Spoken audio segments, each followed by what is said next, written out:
কারচুপির অভিযোগে বসিরহাটে নতুন করে নির্বাচনের দাবিতে বিজেপি প্রার্থীর মামলা। বসিরহাট লোকসভা কেন্দ্রের সব নির্বাচনী নথি সংরক্ষণের নির্দেশ হাইকোর্টের। সংরক্ষণ করতে হবে সিসিটিভি ফুটেজ, ভিডিও ফুটেজও, নির্দেশ বিচারপতি কৃষ্ণা রাওয়ের। বসিরহাটের বিজেপি প্রার্থী রেখা পাত্রের দায়ের করা নির্বাচনী মামলায় নোটিশ জারি হাইকোর্টের। ৪ সেপ্টেম্বর মামলার পরবর্তী শুনানি।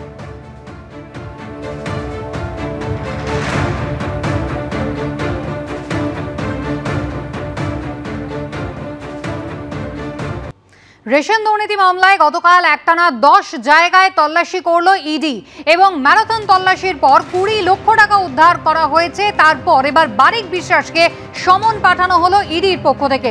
প্রকাশ সিনহা আমাদের প্রতিনিধি সরাসরি রয়েছেন আমাদের সঙ্গে। প্রকাশ, গতকাল একেবারে দিনের শুরু থেকেই যখন বারিক বিশ্বাসের বাড়িতে তল্লাশি হচ্ছিল, এছাড়াও একাধিক জায়গায়, বারিক বিশ্বাসের হদিশ তো মেলেনি, কিভাবে তাকে সমন জারি করলো ইডি?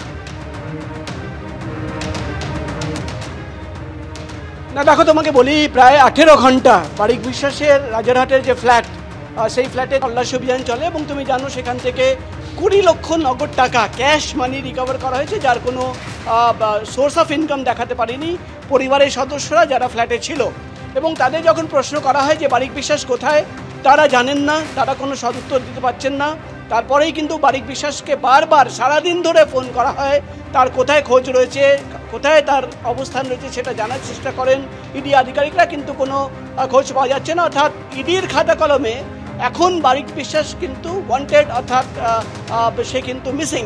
এবং তারপরেই যেটা ইডি সূত্রের খবর, গতকাল যখন তারা তল্লাশি অভিযানের পর গতকাল রাতে বারিক বিশ্বাসের ফ্ল্যাট থেকে বেরোচ্ছিলেন, সেখানে কিন্তু নোটিশ সার্ভ করা হয়েছে।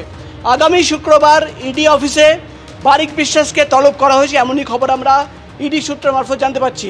তার বাড়িতে যে 20 লক্ষ টাকা পাওয়া গেছে, সেই 20 লক্ষ টাকা কোথা থেকে আসলো, টাকার উৎস কী ছিল, এবং ইডি তরফে দাবি করা হচ্ছে যে শুধুমাত্র এই 20 লক্ষ টাকা নয়, বারিক বিশ্বাসের এই ফ্ল্যাট এবং অফিস থেকে একাধিক সম্পত্তির তথ্য নথি তারা সংগ্রহ করেছেন, ডিজিটাল এভিডেন্স তারা পেয়েছেন, এবং সেই সমস্ত ডিজিটাল এভিডেন্স নথিকে সামনে রেখেই কিন্তু বারিক বিশ্বাসকে জিজ্ঞাসাবাদ তারা করতে চান। তুমি জানো, মূলত অভিযোগ ছিল যে রেশন বন্টনের দুর্নীতি, যে বিপুল অঙ্কের টাকা, যে টাকা এসছিল, সেই টাকা কিন্তু বারিক বিশ্বাস এবং তার একাধিক কোম্পানির মাধ্যমে কিন্তু পাচার করা হয়েছে, নয়ছয় করা হয়েছে। এবং এই তথ্য সামনে রেখেই কিন্তু গতকাল 10 জায়গায় তল্লাশি অভিযান চালানো হয়। ইডি সূত্রের খবর, শুধু বারিক বিশ্বাসকে নয়, তুমি জানো অলিক নূর, গতকাল এই ব্যবসায়ীর নাম উঠে আসে, তাকেও কিন্তু তলব করা হয়েছে।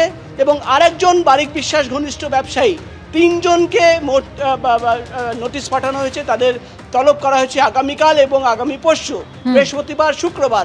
কিন্তু বারিক বিশ্বাসকে শুক্রবার দিন ইডির সিজিও কমপ্লেক্সের অফিসে তলব করা হয়েছে এবং তাকে জিজ্ঞাসাবাদ করতে চান ইডি আধিকারিকরা। একদিকে যেমন 20 লক্ষ টাকা কোথা থেকে আসলো, অন্যদিকে তার একাধিক যে কোম্পানি রয়েছে, সেই কোম্পানির নামে কোথায় কি সম্পত্তি রয়েছে, কোনো বেনামি প্রপার্টি রয়েছে কিনা, এই সমস্ত তথ্য জানার জন্য তাকে জিজ্ঞাসাবাদ করার জন্যই কিন্তু বারিক বিশ্বাসকে শুক্রবার দিন তলব করা হয়েছে, এমনই খবর আমরা ইডি সূত্রের মারফত জানতে পারছি। এবং যে 20 লক্ষ টাকা তার বাড়ি থেকে বাজেয়াপ্ত করা হয়েছে, সেটাও সামনে রেখে কিন্তু তারা তদন্ত চালিয়ে যাবেন এবং একাধিক সম্পত্তির তথ্য, সেই সম্পত্তি এবং কোম্পানির তথ্য সামনে রেখে বারিক বিশ্বাসকে জিজ্ঞাসাবাদ করতে চান ইডির গোয়েন্দারা। একেবারেই প্রকাশ, ধন্যবাদ। অর্থাৎ 18 ঘন্টা তল্লাশির পর এবার ইডি আধিকারিকরা সমন পাঠিয়েছেন বারিক বিশ্বাসকে। শুধু তাই নয়, টানা 21 ঘন্টা তল্লাশি কিন্তু গতকাল হয়েছে এবং আজ সকালে কিন্তু ইডি আধিকারিকরা বেরিয়েছেন বাকিবুর রহমানের আত্মীয় চাল ব্যবসায়ীর বাড়িতে। 21 ঘন্টা ধরে দেগঙ্গার চাল ব্যবসায়ী আলিফ নূরের বাড়ি থেকে ইডি বেরোলো। আলিফ নূরের ভাই আনিসুর রহমান দেগঙ্গার তৃণমূল ব্লক সভাপতি। আলিফ এবং আনিসুরের 2টি মোবাইল ফোন ইডি বাজেয়াপ্ত করেছে। রেশন দুর্নীতি কাণ্ডে ইডি স্ক্যানারে পিজি হাইটেক নামে আলিফের সংস্থা, এই সংস্থার মাধ্যমে রেশন দুর্নীতির কালো টাকা সাদা করা হয়েছে বলে ইডির অনুমান। সকালবেলা 5:30 থেকে রেড হয়েছে। হঠাৎ আনসার্টেনি ফোন আসে একটা, যে আমরা ইডির তরফ থেকে এসেছি, আপনারা দরজা খুলে দিন। আমরা সঙ্গে সঙ্গে দরজা খুলে দিয়ে তৎক্ষণাৎ সেই তদন্তের ক্ষেত্রে যা যা সহযোগিতা, এটা তো তদন্তের আভ্যন্তরীণ বিষয়, বাইরে বলার জায়গা নেই, যা যা ক্ষেত্রে যে সহযোগিতা চেয়েছে সব রকম সহযোগিতা করা হয়েছে। আমি ব্যবসা দেখি না বা ব্যবসার সঙ্গে যুক্ত নই, কিন্তু যেহেতু এই পরিবারের ছেলে, স্বাভাবিকভাবে তার জন্য যেটুকু যা কোঅপারেশন প্রয়োজন সেটা করেছি। এরকম পার্টিকুলার কারোর কোনো আত্মীয় বা কোনো কিছুর ইস্যু নিয়ে বিষয় নয়, এটা সার্বিক ওদের একটা যে কোনো তদন্ত চলছে, সেটা তো আভ্যন্তরীণ বিষয়। সেই তদন্তের ক্ষেত্রে তাদের বিভিন্ন জায়গায় এইভাবে রেড করে তারা নথি বা তথ্য জোগাড় করছে।